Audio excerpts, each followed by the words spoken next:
Hey guys, I'm going to show you how you can fix the system has been destroyed issues any Android device. This is the fastest and easiest way on the entire internet. Just open one-click unlock application, select your model device, and connect your phone with USB. Once there, click on Unlock Now, and it will start preparing all the necessary files and start the unlocking process. A few things to mention before this finishes loading. 1. This process is completely reversible, so you can undo all the changes without worry. It's also 100% safe.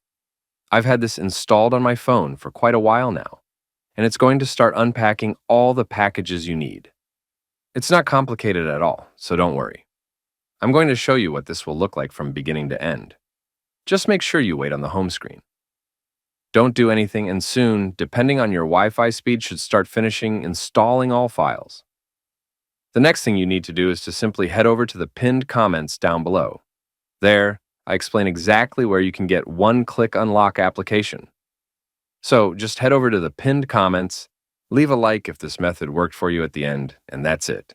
See you all in the next video. Bye-bye.